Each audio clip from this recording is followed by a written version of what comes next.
Welcome to the HEARTS Entwined podcast. In this podcast, we'll be having discussions around the secrets which attract lasting, healthy, fulfilling relationships, creating a healthy mindset, and what women should know and understand about men. Introducing your host, Lyn Smith, the Queen of Hearts, relationship expert, trainer, speaker, and best-selling author of the Cupid's Bow technique. Lyn's mission is to have a positive impact in reducing divorce, domestic violence, and suicide. Welcome to the HEARTS Entwined podcast. This is your host, Lyn Smith, the Queen of Hearts. And today, listeners, we've got a juicy topic around communication in relationships, because isn't that a really hard one to navigate these days? And talking specifically about effective communication in relationships. So my guest today is Bridgitte Green. She's a relationship therapist and coach. So welcome, Bridgitte. Thank you so much for having me. Thank you so much. You're very welcome, Bridgitte. I appreciate the opportunity. I appreciate the opportunity to talk about this topic. Excellent. And we appreciate having you on as our expert around this topic, because I think it's a very important one. Because isn't it true that a lot of relationships break down just because we're not effectively communicating? It doesn't necessarily have to be a toxic or unhealthy relationship. You can just be, we're just not understanding the other person. Not understanding the person. And often I hear, well, we've been together for 15 years and I haven't understood them, so I just give up. But I think people need to realize that if both partners are willing to work, that can all be effectively turned around. And it's important that we listen to our partner in the same way we listen at work, we listen to our friends, and that's usually where the breakdown comes. That we give other people a lot more energy than we will our partner. Yeah, because I think quite often we're sometimes so keen to prove our point that we're not actually listening to them. We're just waiting for the opportunity to jump in with the I'm right point of view, aren't we? Yes, we are. And sometimes you can literally see the person's wheels turning as you're talking. You know they're not listening because you can look at them and tell they're thinking of what they're going to say next. So no communication has happened in that period. You've accomplished nothing. You're angry because they're not listening, and they're angry because they're not listening. And so it's just really important that people take the time out. And if you are not in a space to listen right now, to say that I can't listen to this, I can't do this right now, but we can get back to this in an hour when I can calm down. And people will say, well, that's not realistic, but it works when you take the time with each other to say that I just need some time before we continue the conversation. Yeah, or so it's important that we learn those things. Absolutely. And I think sometimes it's not necessarily a case of calming down. Sometimes it just might just be an inappropriate moment because one of the other partners might be just involved in a work situation at that moment in time and can't actually give you that time to listen. And also there are people who process differently. And because people think that it has something to do, a lot of people think it has something to do with intellectual ability. They won't say, I need more time to process information, meaning that you say something to them, they need it to, let's just say, sit in their brain for a couple of minutes before they really get all of the information. And people don't want to admit that. So you're talking to your partner, you're on sentence 20, they're still on sentence 7. And so again, you're not communicating because they're always trying to catch up. And if you know you have a partner who has different processing time, tell them what you want to tell them and give them time to really push it through their brain and understand and get an idea about what you're talking about. Yeah, I think it's a common thing that I hear from clients, mainly women who I deal with, that they say they don't feel heard. And I think this could be the reason, one of the main reasons why, because some people do need that time to process information, and it can come across as quite a barrage, and quite a lot all at once can be quite overwhelming for your partner to take on board. Yes. And also the other thing with listening is being very specific about what you want. So when I'm with clients and they say, well, say I'm with a couple and one says to the other, I want you to spend more time with me. Well, what does that look like? What does that mean? More time could be sitting at the table while you wash the dishes. What does that mean? And so I think it's important also that couples say, I need you to spend more time with me. 2 nights a week, I would like to sit outside on the patio, drink a cup of coffee, have a glass of wine, whatever it is, and talk for 30 minutes. That's very specific about what it is that you're looking for. And it's important that we're specific about our wants and don't feel embarrassed to tell each other what we need. I think that's a really good point that you've raised there, because sometimes our communication can be perceived as very generic, and the partner or the spouse can think, well, I do spend a lot of time at home, but is it quality time? Is it the time that your partner's actually looking for? And like you say, when you get specific around, I need 2 nights a week where I can at least sit down and have a conversation for 30 minutes, that is a big distinction, isn't it? It's very big. And people also, I have found that a lot, it's the way you're greeted when you arrive home. That's a big deal too. You'll find when you're working with couples, when you come in the door and somebody's barely saying anything to you and you're not greeted in any type of way, for a lot of people, that just shuts the evening down. Like they don't even want me here really. And so it's important that you greet people in a positive way. Again, your friends, when they come to your house, it's hi, how are you? But when your partner comes in, it's maybe not even a response or barely a response. Oh, you're home. That for some people sets the tone for the entire day. And for busy parents, that time when one partner comes home might be the only time that day you really have a moment to exchange pleasantries with each other. So take 5 minutes to greet each other in the kitchen, at the door, wherever it is. Hug each other, give each other a kiss, give a short response on your day. And then you both feel like you're appreciated, even if kids start vomiting and things start happening and you can't get back to each other. You had that first 5 minutes to connect with your partner. And that's very important. Yeah, and I've also realized the importance of giving, my man time to wind down if he's been out busy all day. Sometimes it's a bit much to get straight into, a heavy conversation, let's say.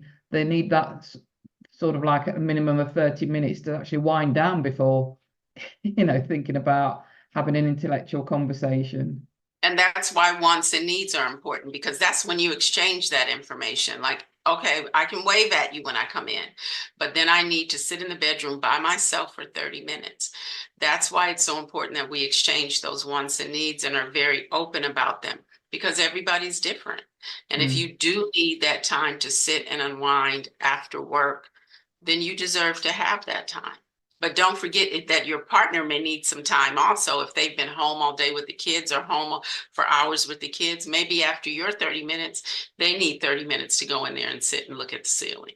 Yeah, or go and have a pampered soap bath, bubble bath or something to wind down, especially with the young children. They can be quite a handful, and it can be, we know with children, they're a 24/7 job, aren't they? And usually if the main carer is the woman, or even if it's the guy, that's a full-time job that's very stressful, regardless of what other job the partner is doing outside of the home, isn't it? It's very much so. And I have several clients who are homeschooling. So they're at home with the children of varying ages, homeschooling, getting dinner ready, doing all those things. And then their partner comes home, and again, communication says, we never have sex. And what they're not realizing is, well, this person has been dealing with children all day. Somebody has been hanging on their leg all day. And so oftentimes by the time the evening rolls around, they are touch avoidant. They don't want to be touched. Somebody has been holding on to them all day. And so, and when you run into that, you need the opportunity to maybe take that hot bath, to take that hot shower, to sit outside by yourself on the patio, and for the partner to realize that it's not you, it's just I've had hands on me all day and I need some time. My body needs to rest. My body needs a chance to feel like it's mine again. And that's important that they exchange that information. But what I find is that often they're not talking about that. The sex just has shut down, and there's an angry partner and a partner who doesn't understand. And I always tell them that for the most part, men and women work very differently. Women are like a pot that's boiling and always needs something to keep it boiling. And that's when you get the best person, because they always feel you're romantic to them. They always feel your whole, you may hold their hand or talk gently to them. And they need that. Most women need that. That's all part of the romance, that you're not just being nice to me because you want sex. You're being nice to me because you think I deserve to be nice to. You want to be kind. You want to be near me. And men, most men, they don't need all that. You're ready, they're ready. And so I tell husbands to remember your wife is like a pot that's boiling. You always need to keep that fire lit, or you're not going to get what you want. That's a very good point too. Yeah, absolutely. Because it's a bit like foreplay in a way, but it can just be just general affection, not necessarily, at a time where sex is going to be available, but just showing your partner that hug when you come through the door and a kiss on the cheek can be enough to keep the pot boiling, can't it?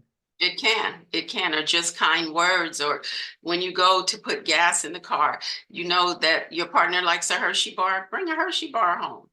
Whatever it is, it's just those small things that communicate, I care, I love you, I hear you, and I see you, and I appreciate you. Most of us just want to be appreciated. And that's what most of us are looking for. And that's what that love grows from, is a feeling of being appreciated, that you are special just because you're you, for no other reason. That's very important that people hear that. Yeah, and I think that's definitely true for guys as well, and I think, unfortunately, I think with, along with women's lib, and women being more independent, we've forgot to acknowledge and appreciate guys when they offer chivalrous acts, for example, opening the car door, or pulling the seat out for ourselves. Of course, we can do those things for ourselves, but that's a gift that our guy is giving us, isn't it, to show that they love and appreciate us.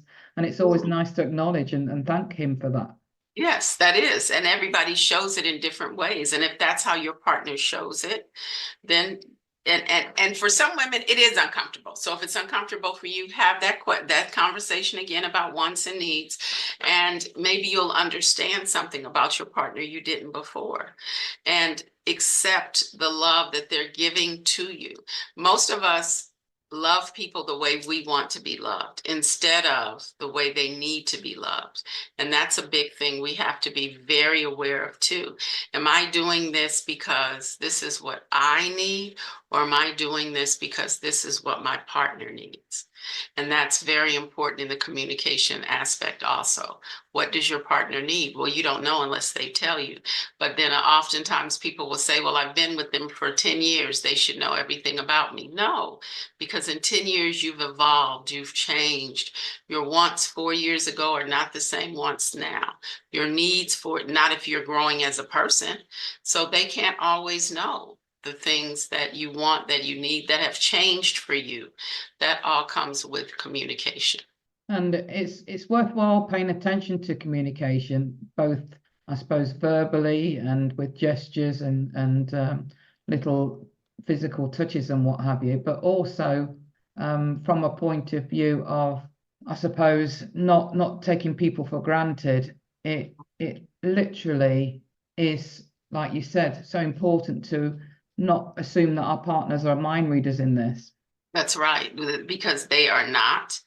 And learning, just being honest about what you need. This is when you did this 2 years ago, I loved it. That is really not something I enjoy anymore. People find it very difficult to say that, but that's something that needs to be said and be expected, because people change. Like I said, they grow, they evolve, they become different people. And we're talking right now about people who are already together, who are already a couple, but we make a lot of our mistakes because we began dating someone we know that they don't communicate in a way that works for us. We know they don't want to hear our communication. They're not communicators, but we think, well, that will change once we get together. And it's not. That person is going to be the same person they were in their last relationship unless they have made changes for themselves, not for you. They've decided that they wanted to change A, B, and C. But we see all the red flags before we even become partners with somebody, but I don't know what it is. Sometimes people just go in, they'll say, I don't like this, I don't like this, and I don't like this, but he does all three. Well, why are you pursuing this relationship? He's going to continue to do all three. Yeah, it's crazy, isn't it? I mean, it does sort of make the quote, love is blind, actually very true sometimes. Mm-hmm.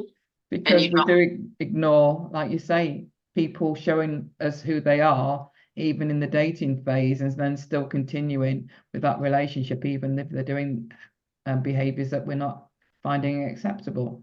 Mm-hmm.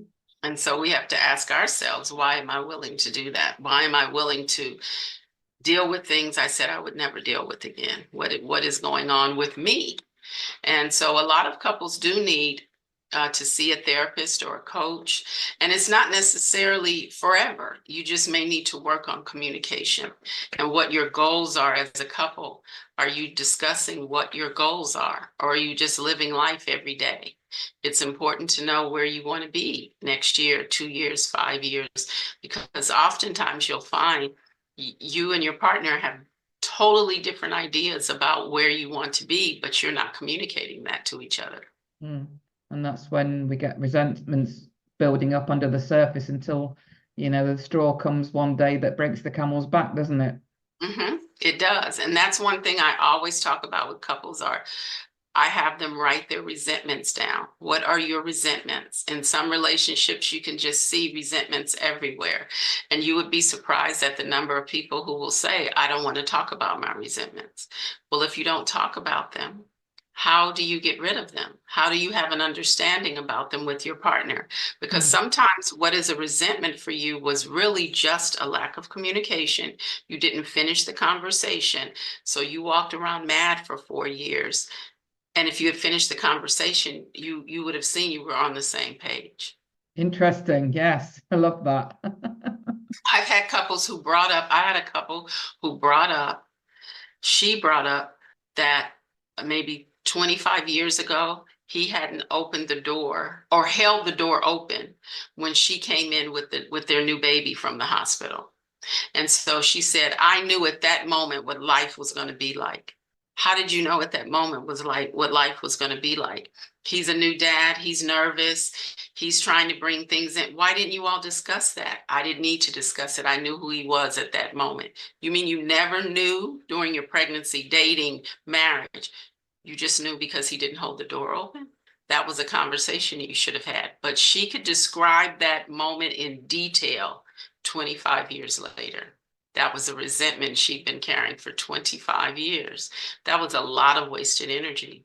Good grief. And the thing is that then sets up a self-fulfilling prophecy, because from that moment onward, she's thinking, a negative thought around that to do with him. That's going to just keep festering and compounding that belief, isn't it? And that's what happened. That's exactly what happened. And do you know the other part of that? He didn't remember that at all. He didn't. He remembered that first day home with the new baby, totally different. Yeah. Wow. I mean, I think it's true, that men and women are different, both physically, biologically, and the way they think. And, I think for how we manage our communication, quite often, I think we expect our guys to listen to us the same way our girlfriends do, and it's not going to be the same, is it? No, not at all. Our girlfriends, we listen together. And I had somebody say this to me. They were like, you talk about 17 different things. You don't stay on topic. Well, that's the way I talk with my girlfriends. And I guess I've gotten in that pattern because we might interrupt each other. We might go off on a tangent, then we'll come back to the original thing. But men don't generally talk like that. No. They talk about the topic. And so when you're together as a couple, you have to learn how to balance that with each other. And that's what people don't spend a lot of time on often. How do I balance this with my partner who stays very task and subject oriented, and me who goes off in 30 different directions? And now they don't really want to spend a lot of time listening to me because I'm all over the place. So now we need to work on our communication and how to do this so we both want to talk to each other instead of just getting angry. Absolutely. I think I had it described to me quite eloquently that women's brains are like spaghetti, because they're all over the place. They can multitask quite easily, whereas men's are very compartmental. You know, they've got a box for the relationship, a box for their interests and hobbies, a box for work and all this, and very autonomous. That's very true. I tell people that I was dating someone when I was younger, and he said, "Oh, I need for whatever it was we were going to." So we go in the mall and he's over looking for, and I said, "Oh, did you see this? I'm looking for a blue sweater." I know, but did you see this? I'm looking for a blue sweater. That was his thought. I'm in here for a blue sweater. Well, we generally, yes, we go in for a pair of black shoes, but we look at lots of other things while we're looking for those black shoes. And so our brains just work differently. How do we bring that together so that we work well together as a couple? What sort of commonalities did you find amongst your clients regarding what resentments tended to come up most commonly? Not feeling heard, not feeling important. That happens all the time. That comes up all the time. I don't feel important to them.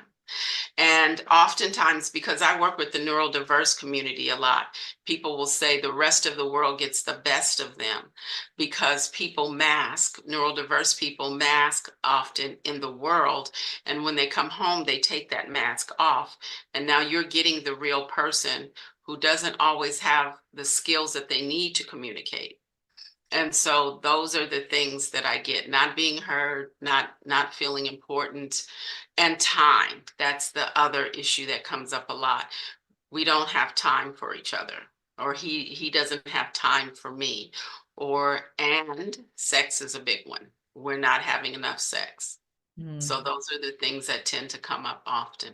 And how do you get them, I suppose, what techniques do you suggest for actually ensuring that each person gets fully heard? Not actually when they're talking to you, but in their own home space as an exercise. I am big on repeating back. So letting a person speak, take in as much as you can in your brain, and then say, "Hold on one moment. What I'm hearing you say is blah, blah, blah. Yes. Okay, please continue." For couples who have a really hard time communicating, that seems to work really well because I get to repeat what I'm hearing in intervals and ask you to please continue. And then at the end, repeat everything that you would like or you have said. The other that works well is writing things down. I give them topics often and say, write it down. Write down, and here's a particular one. Write down 10 needs that you have, 10 needs, and they write them down. Don't show them to each other until we meet again. And then they have the opportunity to speak about those needs. That's very eye-opening for them because most of the time they don't know all that their person actually had those needs. I tell them also to talk if they have children. When you're spending quality time together, do not bring the children up. You need to be a couple again. So be that couple and look at your relationship as a living entity. So what do you need to do to take care of that living entity? It needs to be fed, watered, all of those things. And so stand back on occasion and ask yourself, am I personally, not what your partner is doing, but am I taking care of that relationship? And always know that you can stop a conversation and pick it up later. That is one of the most important ones. We can pick this up later because it doesn't make sense for us to have a full-blown argument tonight when we can both think it over and come up with alternatives tomorrow. So I encourage people to just wait. when they're having a difficult conversation. Another tip that I can share that I've done with some clients is I get them to look at something. I mean, it might just be a blank television screen, obviously not something that's on the TV that can be a distraction, but a blank television screen, and take it in turns to talk to the TV screen and until that person stopped talking into the TV screen, the other person's not to interrupt. Yeah, and that's worked really well. Yeah. Because that's where the problem comes in. The interrupting and the fact that the person who is the most that can speak the best, or that is the more powerful speaker, can overtake the conversation. And the person who's a little quieter, they don't get the opportunity to say everything they need to say. So that's a good one. Yeah, absolutely. It's definitely worked as a tip that I've given clients, and it's helped, to help specifically the other person feel like they're being heard because they're not being interrupted. And sometimes when you're looking at somebody, you can, even their facial expressions can put you off your flow. Whereas if your attention is directed towards something else, like a blank TV screen, you can keep focused on just looking at that and not be distracted by, the expression of how your spouse is receiving it, basically. Because that throws us off a lot. Yeah. Body language is a big part of communication. And so if your partner even tilts their head in a certain way, sometimes, or rolls their eyes, yeah, then you're like, oh, forget it. You don't want to hear what I have to say. I'm not going to continue. But if you're not looking at all that, yeah, that would be a great way to continue the conversation. So, Bridgitte, what is the best way that people can get in touch with you if they're interested in connecting? Well, I have a website that is Neurodiverse Empowerment, and that's spelled NEURODIVERSE, and then the word empowerment, all in one word, .com. And also my email, which is just Bridgitte Green therapy.com. So that's BRIDGITTE, green like the color, therapy.com. Excellent. So any final words or tips that you can give about sharing any more wisdom around communicating in a put my teeth in, Lyn, in an effective way in our relationships? I would say listen and speak with respect always to your partner. If we speak with respect, then we can keep some of those conversations that blow up. We can prevent them from blowing up. So speak with respect and really listen, and watch for the body language when they're speaking and trying to get something across to you, because sometimes it lets us know that they're in a little more distress about this topic than we actually can tell from their words. That's the biggest thing, I think. And also remembering that your relationship is a living, breathing entity. You wouldn't leave anything that's living and breathing. We don't leave it to starve. And so don't leave your relationship to starve. I love that. That's great words of advice there. And quite often relationships can get to a point where we start speaking with contempt to our partner, and that's a dangerous ground to be on, isn't it? It's very dangerous, because if a person doesn't respect, how can I feel loved by you if I don't even feel you respect me? And so that if you don't feel respected, you don't feel anything from this person. Well, thank you so much, Bridgitte. That's been great. I love the tips and the exercises that you've shared with us around this topic. And I've really enjoyed listening and having a conversation with you about it. Thank you so much for having me. It's been a pleasure. So it just leaves me to say, listeners, that true love starts with opening our hearts. And until next time, goodbye for now. Thanks for listening to the Hearts Entwined podcast. You can follow Lyn via the Facebook group Two Hearts Entwined, or search Lyn Smith, inspirational speaker, at LinkedIn, or email lyn@hearts-entwined.com. That's LYN@hearts-entwined.com. Remember, true love starts with opening our hearts.